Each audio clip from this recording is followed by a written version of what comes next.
Tampa sits in a three-way tie for first place with Atlanta and New Orleans heading into Week 15. But listen, Baker Mayfield is having one heck of a year.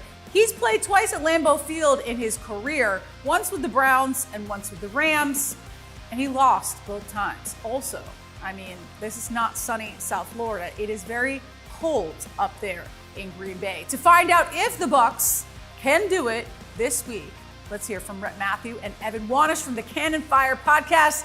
Guys, what is the game plan for Tampa Bay?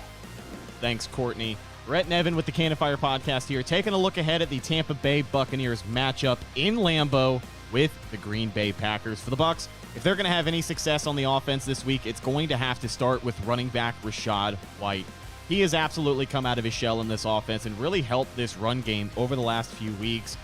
2 games of 100-plus rushing yards in his last 3 games. I think throwing the football is going to be tough for Baker Mayfield this week, and with Rachaad White being more consistent in the run game, opening up some opportunities for play action later in the game, he's going to be huge for this Bucs offense this week. I definitely agree. And on the defensive side of things, I think the pass rush, the Buccaneers pass rush, is going to be absolutely critical in this game. The Bucs pass rush has just been too inconsistent at times this season. They're going to need their pass rushers like Shaq Barrett, Joe Tryon-Shoyinka, even the rookies like Yaya Diaby and Kalijah Kancey to come alive and make an impact here. Everybody loves Lambeau in December. Looking forward to an entertaining game. Back to you, Courtney. All right, thanks, guys. I agree. The Bucs pass rush must show up and make an impact on the game. Turnovers were a huge issue with that Giants game. Let's see if they can force the Packers' hand this week. The Packers are coming off of a heartbreaking last-minute loss to the Giants in Week 14. Some will say that they blew their shot at the playoffs. I don't think we should be jumping the gun to that quite yet.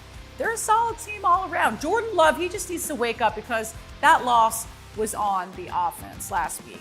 But to find out how the Packers bounce back against the Bucs, let's hear from former Packer Mike Wahle from the Off the Block podcast. Mike, what do you got for me? Thanks, Courtney. And the Packers lost the game they feel they should have won, I think 24-22 to the Giants last Monday night. They gave up over 200 yards on the ground to Tommy DeVito and this Giants rushing attack. So what's it going to take for them to get back on track versus a Tampa Bay team that's fighting for the NFC South Championship?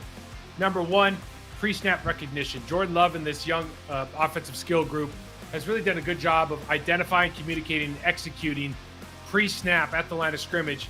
Number two, attack the line of scrimmage. How does the Packers defensive line dominate what I think is a weaker offensive line for the Tampa Bay Buccaneers and make this a one-dimensional game, make Baker Mayfield win this game for you?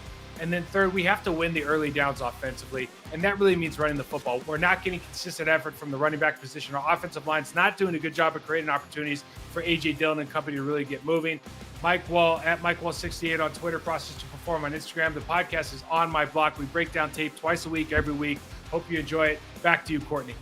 Thanks, Mike. Appreciate it. Yes, I agree. The Packers must be better at pre-snap recognition against the Bucs, and that offensive line has got to attack the line of scrimmage. Listen, to me, this is a no-brainer. The Bucs haven't traveled well this season, and you don't know which Baker Mayfield is going to show up. So I got Green Bay to take the game.